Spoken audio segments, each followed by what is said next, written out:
Okay. Hi, Shubham. I'm so excited to be getting to chat with you about this because I have to tell you that I too have been a dancer and into movement and theater, and it's very encouraging to um, see someone move away from that space just as entertainment, and really make it something meaningful and make it something that can be used um, as a means of impact in the world. So I'm very energized and excited to be speaking to you about this. And so, picking up from the conversation that was being had earlier and the little bit of introduction you gave, you spoke about how you have been a dancer, and there was a point when you realized that that wasn't really fulfilling you and you needed to go somewhere with that.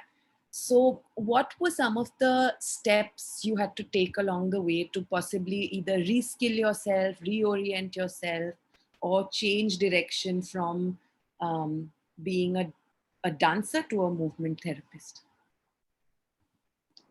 So, first of all, namaste, good evening.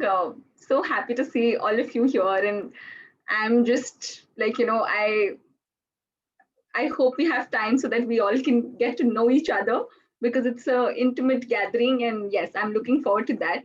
So, just to answer your question, so I was never aware that Kathak was not my thing. Because I think I was in standard 5 when I had started dancing. And how, when you do something for so many years, it just becomes a part of your body.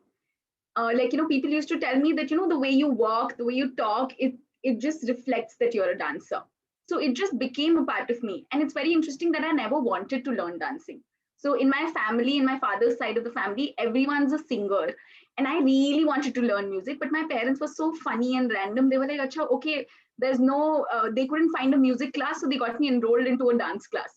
And because I became so pally with my dance teacher that I started going regularly to the dance class. And that's how I just embodied dance. uh, Kathak is a dance form. But when I, like how I was sharing, when I got introduced to this course called dance movement therapy, and there, when it was the first time that I experienced that, okay, like I still remember the facilitator gave the instruction that do whatever you want to, but you don't have to dance. And I was like, okay, now how do I do that? And that is when I was like, okay, and okay, I can do whatever I want to. But it was so difficult for me to not dance and just move. And the facilitator, I remember she used to constantly keep saying, don't dance, don't dance. And I was like, I'm not dancing. But she was like, no, you are dancing.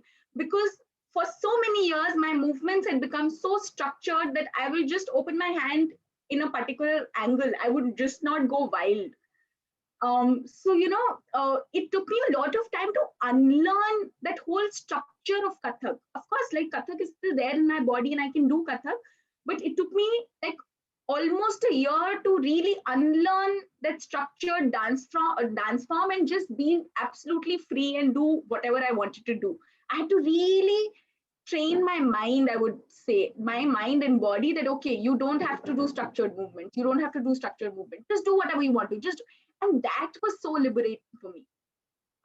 So yeah, that's been my journey from being a Kathak dancer to now a mover. So I call myself a mover now. Very cool. Um, and picking up from what you were sharing about it being a challenge to actually go past what was your conditioning as a Kathak dancer, this sounds like quite a big internal hurdle to have to go past. And I'm just wondering, what are some of the maybe other internal hurdles that may have come up along the way of transitioning and moving, or hurdles that came up in establishing your current work? Okay, Sorry. okay. Can you rewind 20 seconds because my internet just like I lost you in between. No worries. Yeah. I was saying that one of the hurdles, what you're speaking about, is transitioning from you as a Kathak dancer to you as a mover. which sounds like quite a huge internal challenge. And I'm wondering what may have been some of your other internal challenges as well as external challenges, maybe one, two, or three, however many you'd like to share, um, in entering this space of a livelihood of a movement therapist. So, one of the biggest shock for me was that I realized in this journey that I didn't love myself. I didn't respect myself. I didn't honor my body and my heart and the way I am. And that was really shocking for me. I was like, oh my goodness, like for the past almost 20, 22 years, I didn't really do anything for myself. I've always been there for others. So like today also it's a struggle where there are days when I'm just like, I'll just forget myself and I will just be so invested in someone else. Whereas my body keeps shouting that, okay, no, you need to do this for yourself and you don't have to do what others want you to do. So, that was a very, very, very big challenge for me. Of course, the whole journey, the whole relationship with body and emotions has really evolved and it has changed over the years. But today also, of course, like how I'm sharing that it's a journey. One can never be like, oh, now I'm all sorted and I'm there and now I can do whatever I want to. It's a journey. One has to constantly keep working on themselves, on their bodies, on their heart, on their mind, on their emotion. Like, how with emotions, one, like we're struggling with something in our life and then suddenly uh, that gets sorted and then we're like, okay, now we are in a happy space and then something else comes up. So, it's a constant process where we have to constantly keep working with ourselves, constantly work, like, spend time with ourselves. So the moment you asked me that this is the first thing that just popped up in my head. Um, Okay. you're on mute, huh? Thank you. And were there possibly some other external challenges in terms of some people could face maybe a financial struggle, some people could face not the struggle of not being able to find the right community or the right mentors. So was there some of these external factors that were challenging? Not some, there were so many, and still it is a challenge. So I will be very like transparent with all of you here that mental health today also is a really very big stigma. People don't really openly talk about it, or they don't embrace it or honor it. So when I had started my journey, so I did this course, and after that I was like, okay, this is what I want to do in my life. And when I started my journey, that's when I realized that okay, this is going to be really difficult because one, people don't know about it. Secondly, even if someone knows about it, they don't want to work towards themselves. um, even after having awareness, like for example, I will share about my own self that even after having awareness about my own self that okay, like you have to take care of your body, you have to do this for yourself, there are days when I just forget that about my own self, that okay, I have to listen to myself. So yeah, like it was really like after 3 years I found a community. I've not a community but many communities who understand at least from where am I coming, what's the kind of work, and they're at least open. Uh, they're not like okay, we'll just do this with you, but at least they're there to listen to you. So that's been a struggle. Another struggle which has been is of money, because people don't want to pay uh, for their own mental health, for their own their own selves. I will I'll just share here that I'm doing a mental health festival, and it was supposed to be on 9th, 10th and 11th, and there were so many different kinds of workshops, but imagine we didn't get we got there are 15 different kinds of workshops and we got only 15 participants. So people don't, and of course because there was money involved and because it's mental health festival, so like no one really turned up. And now we've rescheduled it and we are like, I have my fingers crossed that okay, maybe some more people might join. But at the same time, somewhere deep down, I know that yes, not a lot of people will join. Like, you know, in this, like when we were in the main room, there were around 180 something people. And I was like, okay, I don't know when will that time come when I'm hosting a mental health festival and there'll be around 200 people in that room. So yeah, these are struggles, and these are constant struggles, Ishta. That, you know, it's of course I will not deny the fact that it's getting better, but the pace is really slow. And what has worked for me is not giving up. I've just constantly been working, be it one participant, be it 100 participants, be it zero participants. I've also done this, that okay, there's a session from 5 to 7, and there have been no participants, but then that time I've done a session for my own self. So it's a struggle. It is a struggle. It still is a struggle, and I know for, like, you know, coming 4-5 years, this is going to be challenging. But yes, it is evolving. It is growing. People are getting aware. But yeah, it will take its own sweet time. Right. Yes, and this actually, I really hope that your next rescheduled time slot of the festival is a huge, huge hit, because it's such an important. Yeah, I hear you in how important it is for all of us to invest in this, and picking up from what you were saying about it being a challenge um, to actually find people who want to invest in mental health.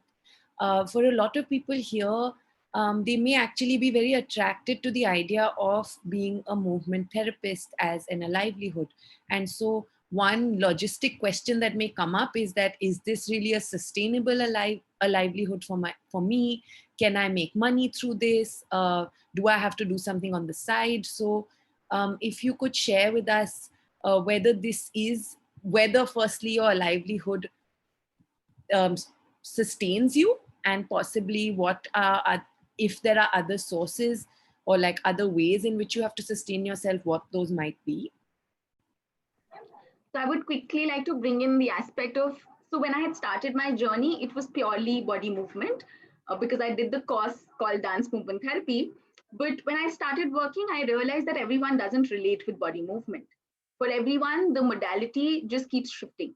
Like, you know, someone will relate with writing, someone will relate with art, someone will relate with just, you know, sound. So now in the past 4 years, now my journey has been, because I've experienced and explored so many different art forms, that now my work is a concoction of different modalities. So there's sound, there's writing, there's movement, there's theater. So yeah, like different things. Um, if I have to talk about financially sustaining yourself, of course it is possible. But for me, my relationship with money is really difficult, and I am this year's my intention was that I want to really, like, you know, work on my relationship with money. And like right now, I would say that it's complicated, but I want to reach a space where I'll say that yes, we are in love with each other. So that's why, because like I'm just sharing here my experience, that it's been it's not been really difficult. Like I've been managing pretty well. But if I want to earn money, because there are people around me who work with corporates and who do these, you know, leadership trainings, and like they package it in such a way that people give them money. So it's not that it's difficult. It's very, very it's sustainable. But yeah, like I'm struggling with something different in life right now. I'm just trying to mend my ways with money. So yeah, just to answer your question, but it's possible. It's absolutely possible. Yes, thank you. Also, an encouraging thing to know and to think of the different means in which one can um, earn from this. And it may not necessarily be working with individuals, but then venturing out into the working with corporates and things like that. Um, and I'm going to ask maybe one or two more questions, and then we'll transition into opening the floor. So anyone who's coming up, anyone who's like been waiting to ask, be ready. It'll be coming up soon. And anyone else, please feel free to keep thinking about questions that you have. So going from what you said, that there are people now in the field that are then working with corporates, etc. I'm wondering what is the kind of competition in this space, because I myself have witnessed this idea of dance movement therapy and movement therapy in general go from one or two friends that I know that are doing it to almost hearing a lot of people that have either done a course or something who've like skilled themselves to be movement therapists. So what is the kind of competition, may not be the word, but what is the kind of space to enter, and what are some of the things that one may have to keep in mind? Yeah. So, when I did the course 4 years ago, that time, I think I was the third batch in TIS, and it was fairly, so of course, in India, it's been since the past 15, 16 years. So it's fairly new. I would not say that it's been there for a long time. It's new. But like rightly said, that it's picking up. People are getting aware. People are now experimenting and exploring, not only with dance movement therapy, but you will see there's sound therapy, there's writing therapy, there's movement therapy, there's sound healing. Like there are so many different kinds of things, and people, of course, are trying to try these alternative spaces, because somewhere counseling and if you go to a psychologist, it's very like people don't feel like talking. There are times when, like, of course, there are a lot of people who want to talk, but then there's no space for people who don't want to verbalize it. So that's why now it's again, Ishta, it's really slow. It's very slowly picking up, and I'm sure that 10 years down the line, it's going to be like everyone's going to know about it. And it's like, I will just bring in the example here that when I was in school, a counselor in my school used to come once a week, and that also happened when I was in the final year of my schooling. And now I see that it's everywhere in the corporates, in schools, like it's become a thing. So that time, if someone had to talk about counseling, like people didn't know, okay, what is counseling? Like slowly it was picking up. So it's something very similar right now.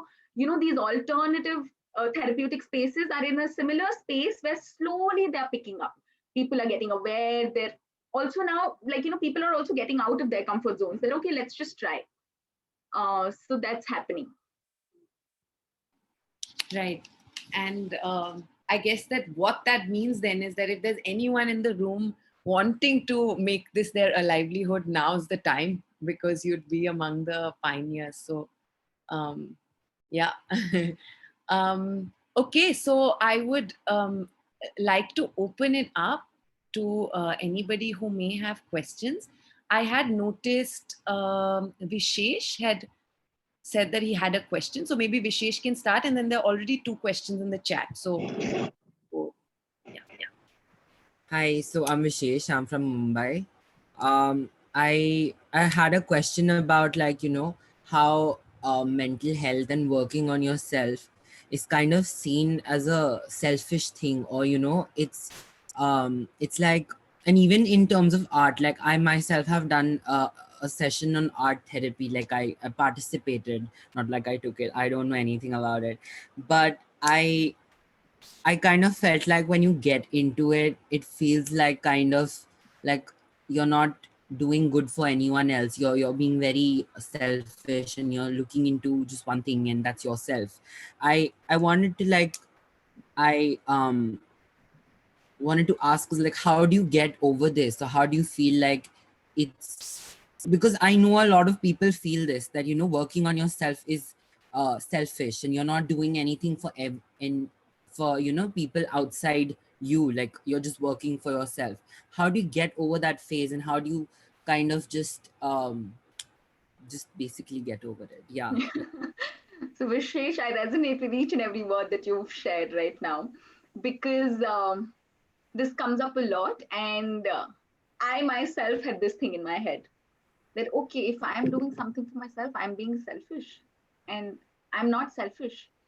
But something which I realized in this journey is that, like a very common example, you must have heard this a lot, that in when we are traveling in aeroplanes, in flights, when the air hostess, she announces that, first you, in an emergency, you have to uh, take care of yourself and then do anything for the other person.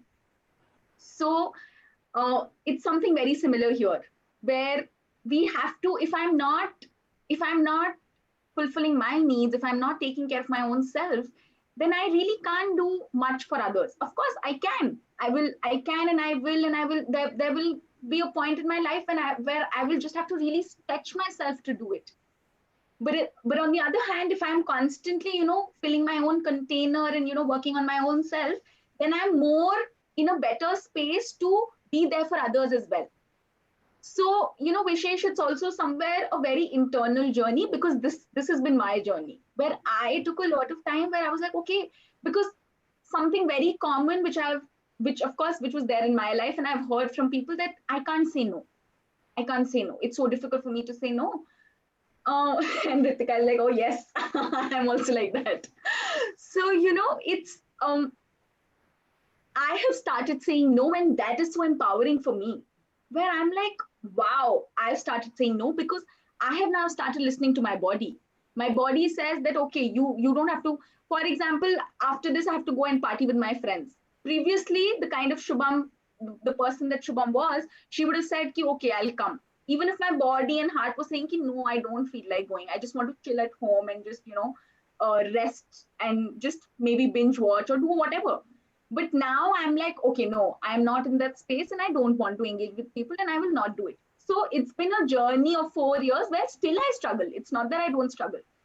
So, it's just that we need to unlearn and basically rewire, and it takes time.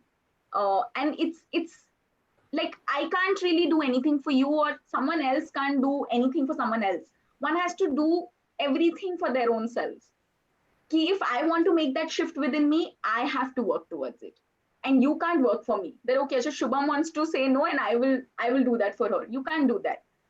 So I don't know if I've answered your question, but yeah, this has been. I with like that example that you gave, like first you need to save yourself, and we are so conditioned to like, or we're so used to noticing these things when the red light goes off, like, oh my god, now I have stretched myself really thin and now I really need to work on myself. But like we should like make it like a habit, like take some hours or minutes or whatever, a part of your day, just to fill your own bucket of like, with self-love and energy, and like just be happy.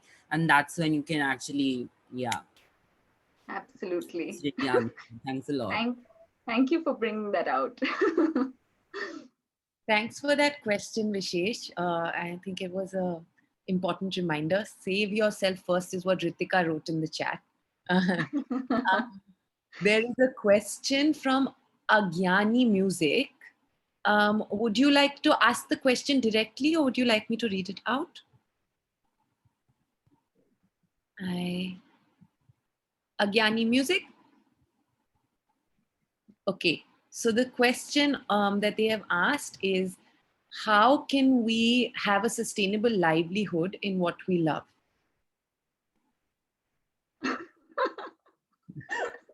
I don't know if I'm really equipped to answer that, but something, again, I will just share from my own experience, that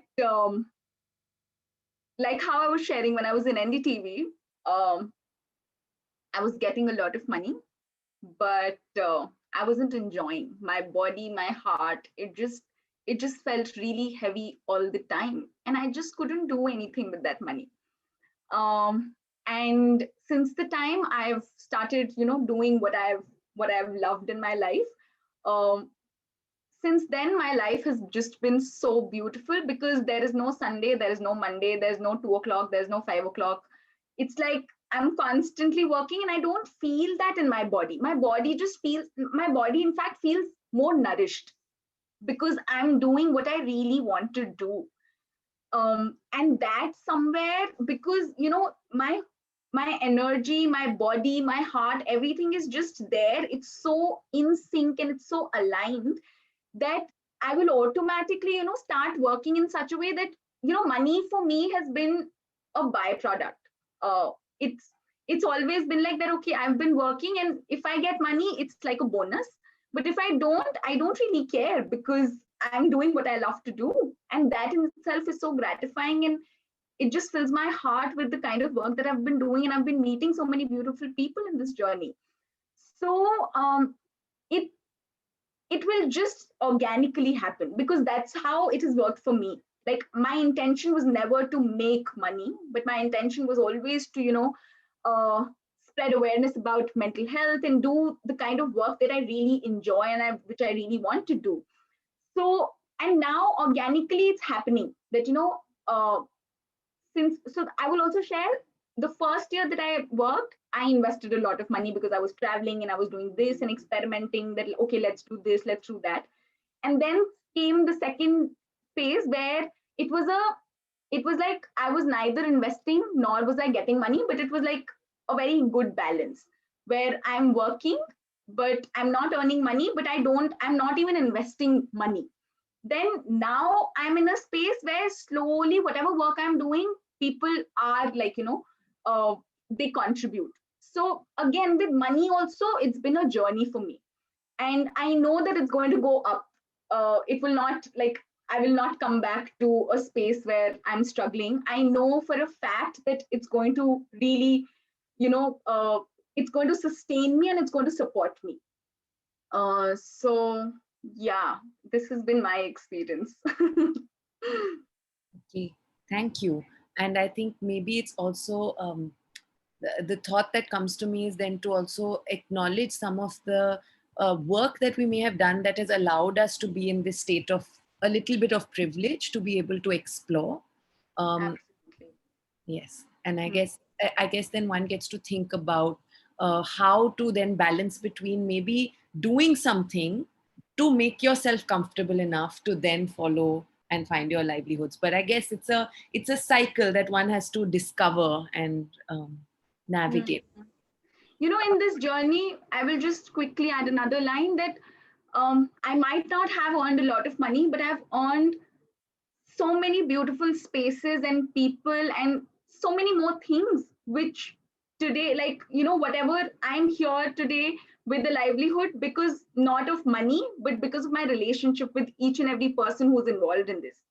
And that is something which has been more valuable for me.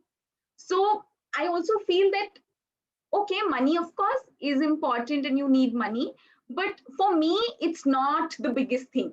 Like, it always takes a back seat, like how I shared in the beginning that I'm still trying to mend my ways with the relationship that I have with money.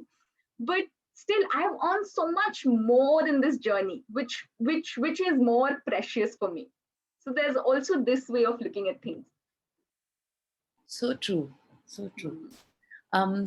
There are a couple of questions that are around skilling and like what are the courses. So I could invite maybe if Krupa wanted to ask her question out loud, or I could read it out. Krupa, do you hear us? Would you like to? Hello. Yes. Hi. Yeah, I mean, I can read it aloud or however. Uh, so, uh,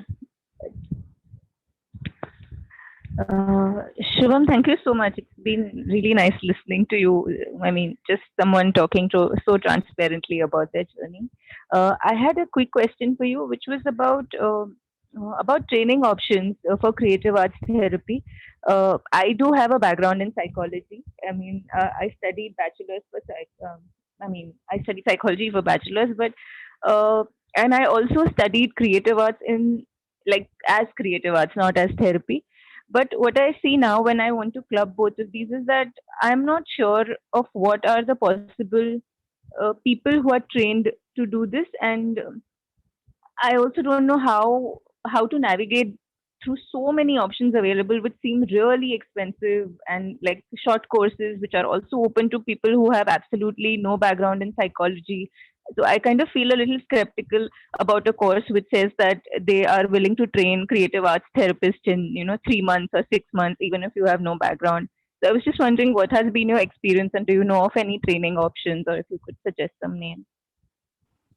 Um, Shubham, sorry, I'll just add to that. Thank you for that, Krupa. So there are, and she's asked, there are some people who've also asked about music therapy courses. There's somebody who's asked about as a teacher, Akshata, who has said that I'm a teacher educator. How do I? So there are a couple of questions around this, but one question with this is that is it essential to have some sort of a license or a degree or certification in order to be a therapist in this space?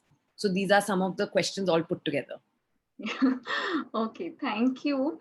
So, one thing is that, of course, again, I will just speak from my own experience. And so there are a number of courses which are happening. And I hear you, Krupa, when you say that, they are so expensive. But the course which I did from TIS, it was really cheap. It was not expensive.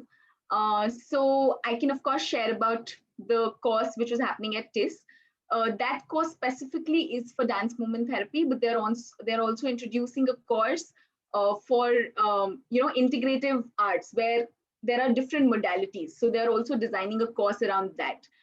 There's Simtai, there's Smart. There are so many spaces, and I think it'll be better if I can, just write down everything and share with all of you in a document, if that works, because that'll be more helpful, I feel. One thing which I would like to share here is that I don't have a background in psychology, but I have always been very good with humans, if I have to talk like that. And somewhere that is just, it's the work that I'm doing right now, it just fits in very beautifully. But at the same time, there are a lot of people who struggle with, oh, I don't have a background, I don't feel equipped. So also just correcting you here that I'm not a therapist, because a therapist is someone who has a background in psychology, and who who can really prescribe and all of that, in that sense.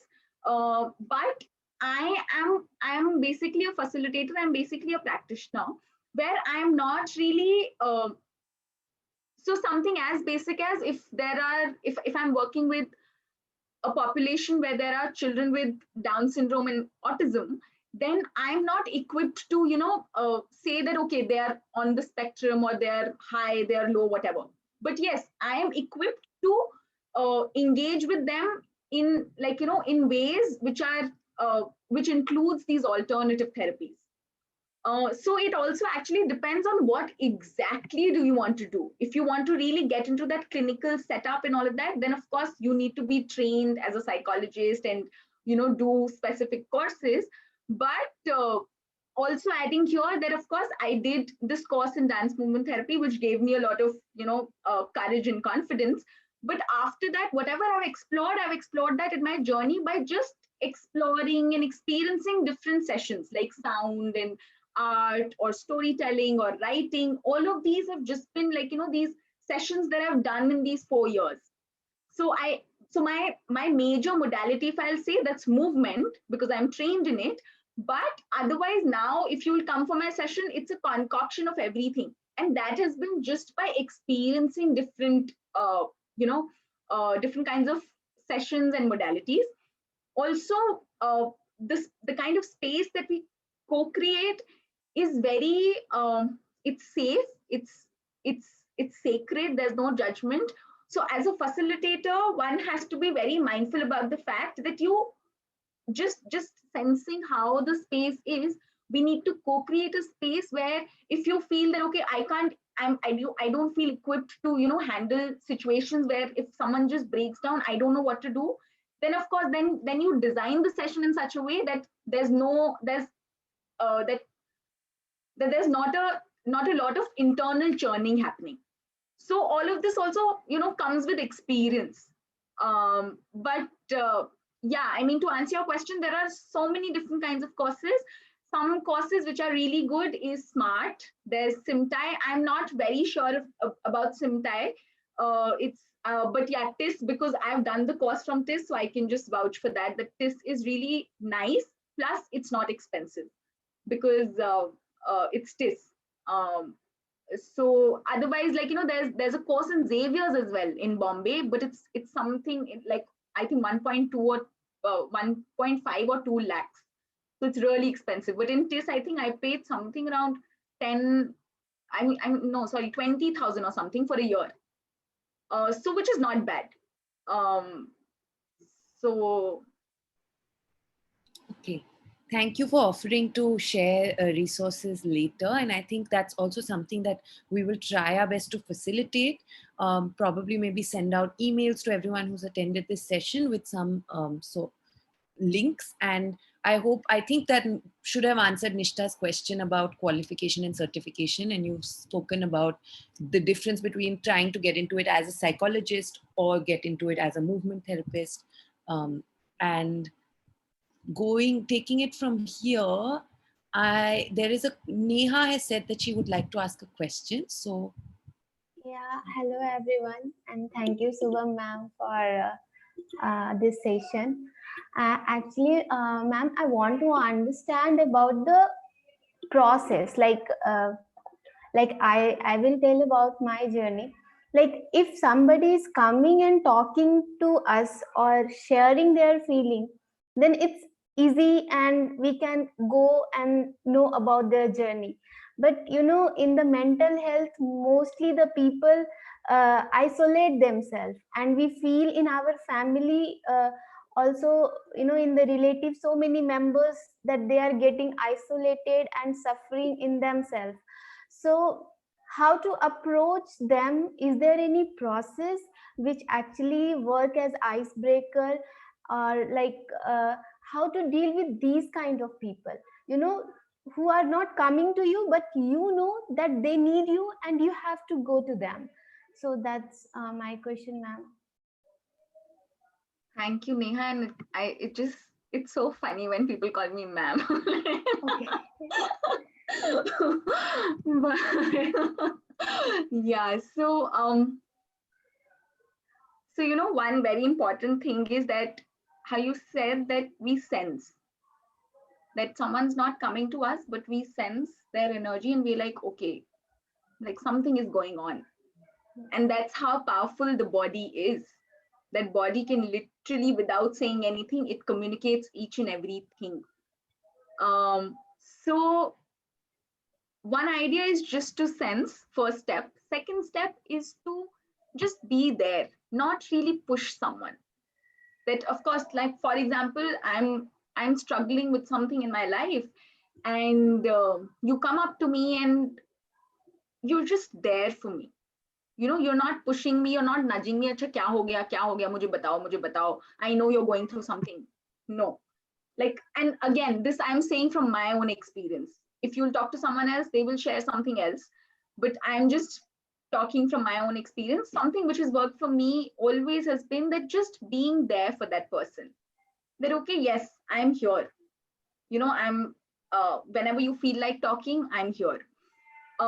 Something as simple as that, okay, you don't feel like talking, let's just do some art. So you just pick some paper, and there are colors, and you both start coloring in the same paper. And it's not that you have to make something beautiful, you're just scribbling. Also, if you want to create that safe space for the other person, you have to, if I start drawing a very beautiful picture, then the other person will feel, oh my goodness, if I'll do something very random, this person will judge me. So what you have to do is that you have to start scribbling, and the other person will be like, oh my goodness, like she's doing anything, that means I can also do anything. So that's how, these are very small, subtle steps where you are creating a safe space. At the same time, you're not really on their face. Okay, I know you're struggling with something and I want to know. So it's really important for us as facilitators, or for anyone who's holding space for someone, that you have to give space to the other person.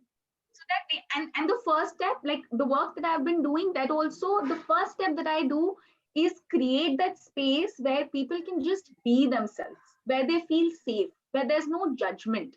The moment all these guards come down, person in front of you will automatically start sharing, be it through their body or through writing or verbally. But as a person who's holding space, the first step is to co-create that space with the other person, where I don't feel threatened. I don't feel judged. I feel respected. I feel loved. I feel safe. So, that's really important, Neha. Yeah, ma'am, just question, one more question. Is it possible, like offline also? Because this is the COVID time, and like whatever you told, we can do physically, but everyone does not stay with us. They are staying far. So how to help in that case? So Neha, I also had this very big barrier that, okay, now, there's lockdown, there's pandemic, I can't go out of the house, and all my work revolves around, being with people and holding hands and hugging and all of that. And I was like, oh my goodness, how will I work now? But something organically has happened in these few months is that there was no way out. The only way was through, Zoom or phone calls. And people have been struggling with their mental health right now. Like, it's the need of the hour. And it's very much possible. Of course, it's a very different ball game altogether when we are together, like in a physical space. But it's very much possible when we are like, you are there and I'm here. Again, we do the same thing. For example, it's you and me in a Zoom room, and we are just sitting, and I'm not nudging you that, okay, Neha, what's happening? Please, I want to know. I want to know. I can sense that you're going through something. Please share. No, you're like, okay, Neha, I'm here. And whenever you feel ready, you can talk to me. Okay, I'm just doing something. Do you feel like doing something? Do you want to color? Whatever. You have to create that space again in a Zoom room also in a way that the other person feels safe. And I think the best way to um, like, I would invite you to come and attend the session so that you get a sense that, okay, this is how it works. Because I don't know how much verbally I can share and explain it to you, but if you come and experience a session, you will get a sense that, okay, this is what she was talking about. Because all of this is so experiential that, like, I can talk about all of this for hours and hours, but you will actually embody it, you will actually understand it once you experience the whole process. Okay, thanks. Thank you, ma'am. Thank you. Thank you for your questions, Neha. They were great and really helped us go further. And I'm you took us to a point which kind of answers Dipali's question, who had asked. I'm just trying to find it, but what she had essentially asked is what exactly happens in movement therapy. So maybe that is something that you would recommend someone comes and experiences, rather than, yeah. Yeah, of course. I will invite all of you to come and experience it. But just to give you a glimpse of it, how we go about is that there's a full process where firstly we begin, like Neha was saying, that, we do ice breaking, we make the participants feel comfortable, we make them feel welcomed, we make them feel safe, and that there's no judgment. So that's the first step. The second step is we get into warming up the bodies, or if we are doing, like, if we are doing something around writing, so then we'll just do some free writing. If we are doing something related to movement, then we'll just do some free movement. So basically then the next step is just warming up. And then the third step is where we get into the main process, where, for example, right now we are in a room, and the goal for this session is to maybe there's a lot of anxiety in this room, and the goal for the session is to really relax and calm ourselves down and release all that anxiety and stress which the body is storing. So then the main process will come where we will work on that particular goal that we've set for the session. So that's the third step. Then after that uh, after that, the process, which is where whatever we've experienced through our body, through writing, through whatever, we go back to it and we reflect and we process that, okay, what just came out? Because my body has stored so many things, and I don't know in the process what has it released. So then I go back to whatever has happened, and I'll just sit and I'll reflect. And then the final step is we calm down, we cool down, we do relaxation. So typically this is how a session looks like. Again, the invitation will be to come and experience so that you get a a very holistic and embodied experience that, okay, this is what she was talking about. But yeah, in technical terms, this is how a session is packaged. Thank you. And I hope that was helpful for some people who were wondering what is movement therapy. What is she talking about? I would like to ask Christoph to ask his questions. I think he said he would prefer asking them out. So yes. Yeah, hi everyone. So two questions I have. One is, I think you already just talked a little bit about it, but I was just wondering, so we started with creative therapy and then we got mainly into movement therapy. So I was just wondering, what is all part of creative therapy apart from movement therapy? How do you sort of weave this together? For instance, I just accidentally read something, I think a few weeks back, on narrative therapy, which I found quite interesting in such kind of approaches. So I was wondering, is that also part of it? That was one question. And the second question, might be a bit more philosophical and not so relevant, but I was just wondering, so I noticed when you talked about your difficulties with that mental health week and having a lack of participants because it is so stigmatized, right?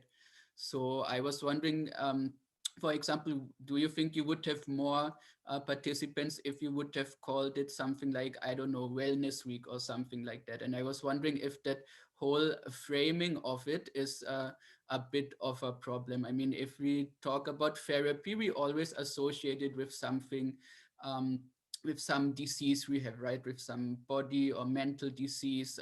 Drug addicts go for therapy, and so on. So it has a sort of very negative connotation. So I was wondering if there's a way you think to frame this in a different way, so this becomes actually something where we say, okay, we are doing things like movement therapy or whatever you would call it, then not because sort of we are sick and now we are trying to get out of it, but as something that we are doing while we are sane to stay sane, right? Like something very normal instead of something exceptional. Thank you Those were my for questions. both your questions. I hope I remember both the questions. Otherwise, I'll ask you to share it with me again. So, of course, like how I was sharing about the first question that you asked, that my experience, my expertise is with body movement. But if we talk about creative therapy, it involves all the different kinds of modalities. Like how you said, there's narrative therapy, there's there's sound therapy, there's color therapy, there's movement, so there's art therapy. So all of this, when comes together, it's creative therapy. And the typical session which I just shared with all of you right now was where how if I'm just using one modality, which is movement, so then that's movement session. That's a movement therapy session. But if I'm using only writing, then it's writing therapy. But if I am mixing, that there's writing also, there's movement also, there's a bit of mindfulness also, there's some sound also. So then it's a concoction of, all these different modalities in that 2 hour or 1 hour session. So then it's a creative therapy session. So I hope I've answered your question. The second one, absolutely, I hear you when you say that, how do we frame it? It really makes a difference. And because there's so much of stigma and all of that,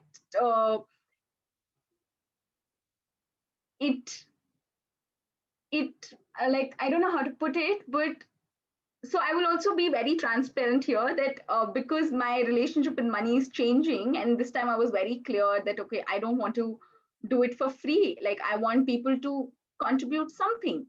And so firstly, of course, I thought that, okay, there's something wrong with the way we've packaged the whole festival and whatever the pricing is. And again, it's mental health. I will also share an example here that a month ago, one of my teachers, one of the main teacher who has created the dance movement therapy course at TIS, she had organized a a similar sort of a festival, which was a 4-day festival, and it was free, and people, there were facilitators from abroad and all of that. And she didn't use the term mental health or wellness or anything. She had just used, she had called it feel, and like it was an acronym for something. But it was really interesting because I thought, okay, it's free and a lot of people will come, because I was helping her, like I was a part of the team. But there were very less participants. And that's when, of course, we also realized that there's less awareness.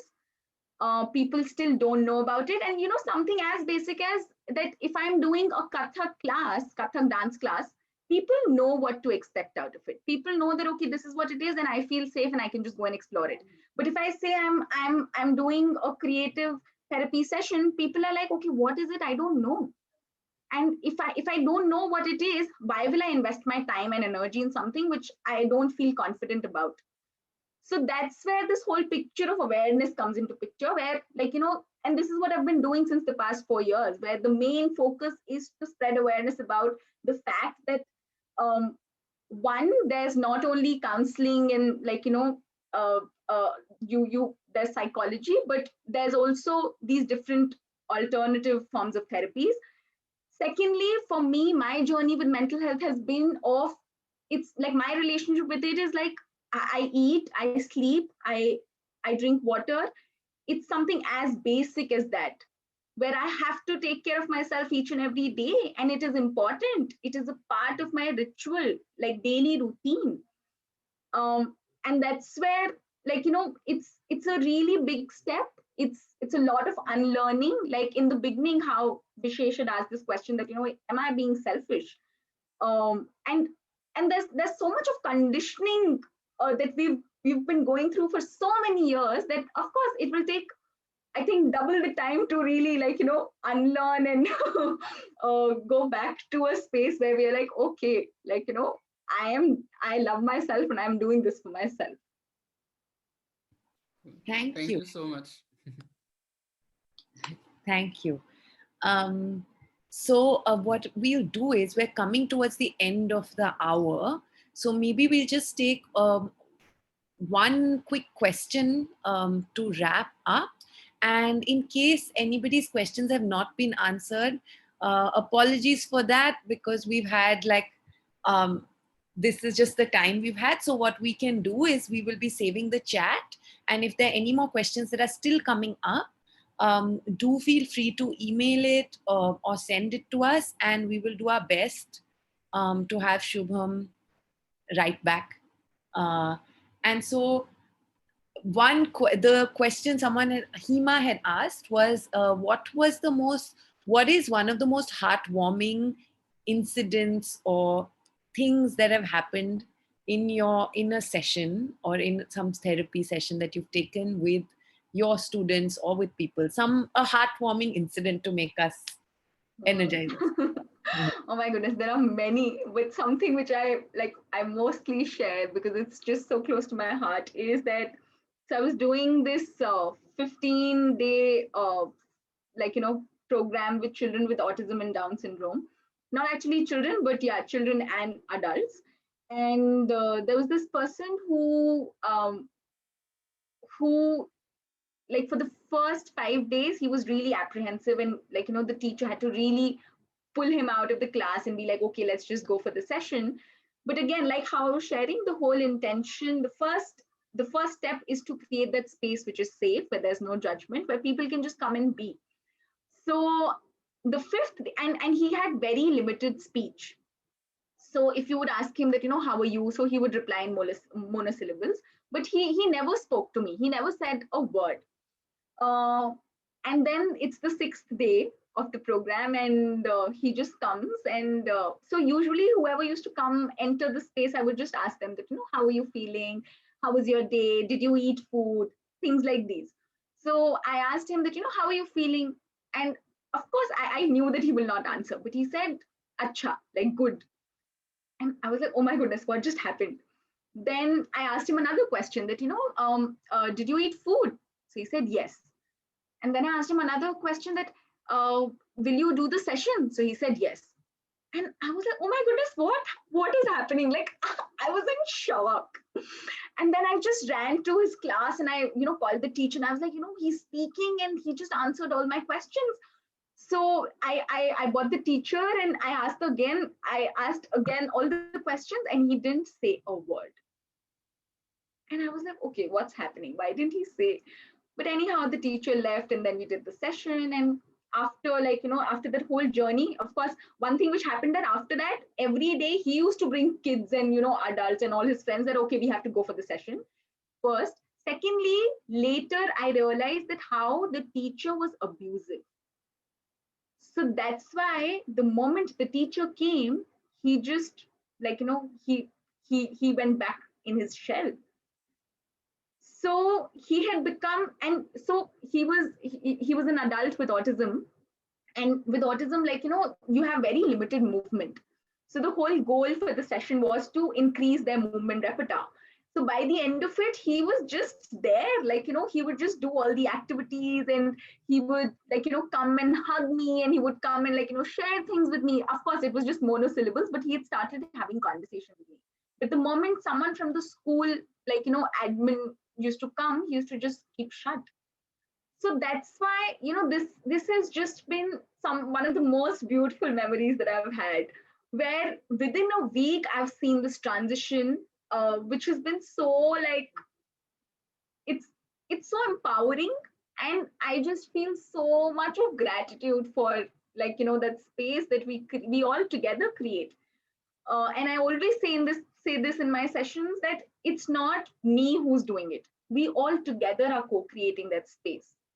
So it's a co-created space. It's not like, okay, I'm a teacher and I'm going to do everything and you have to follow me. No, we all together will do it.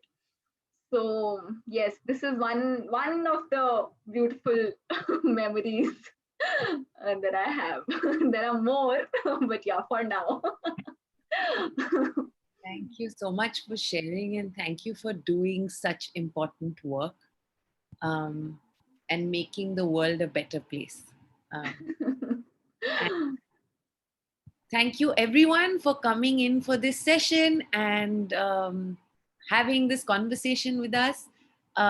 Again, do feel free to stay in touch and write and ask more questions, and we'll do our best to get back to you, and see you again tomorrow.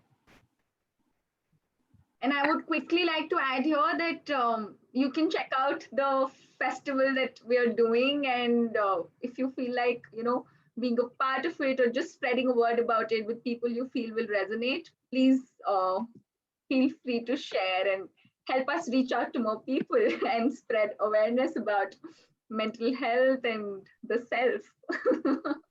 Shubham, you're being asked if you can send the link here. So I think then everyone can check it out right away. Cool. I will do that. Please do that. And there's lots of compliments and love being showered in the chat. Oh my goodness. I really want to read all of this later. So this is the website where you will get all the information and you can come and experience or whatever. I was like, you can please feel free to write to me, and whatever you want to immerse more in this conversation, I'm there, and yeah, we can talk more and move more and do everything more. So I also want to just I just feel so much of love, and I thank you so much for co-creating this beautiful space with me, and it really means a lot. And I wish I was there in person with each one of you. I love to give hugs and receive hugs, so I'm just sending you all a big, warm, tight hug, and lots of love to all of you. Thank you so much. Aditya, did you have your hand raised? I just didn't want to close it with... Yeah. Okay. Can I talk? Sure. So maybe could we maybe stop recording? Did you just want to speak to Shubham? Yeah, no, just want to like conclude with few words. That's it. Because someone is doing, you know, joining movement and therapy, which I'm also into it. But I'm a yoga teacher. But I just like to congratulate Shubham for the wonderful thing that she is doing. So that's it. And I just want to say a big thanks. Someone I could see in the same industry and same industry or whatever you call it, but yeah, in the same field. Yeah, just want to appreciate her for what she is doing. Yeah. Thank you so much. I'm also into this. I'm a yoga teacher, but slowly I'm also making people to move. So that's my target. Just move. That's it. 15 minutes in a day. Keep moving. Don't lose your mobility. Leave about your strength and other things. But we humans, because of the sedentary lifestyle, we are even losing a range of motion, basic range of motion, the mobility of what we call. And that is what I teach to my students. Start moving your body and don't get old too fast. That's it. Yeah. Thank you so much. Concluded few words. Aditya, thank you. Thank you very much for the opportunity. Thank you. Okay, see you all. Bye bye.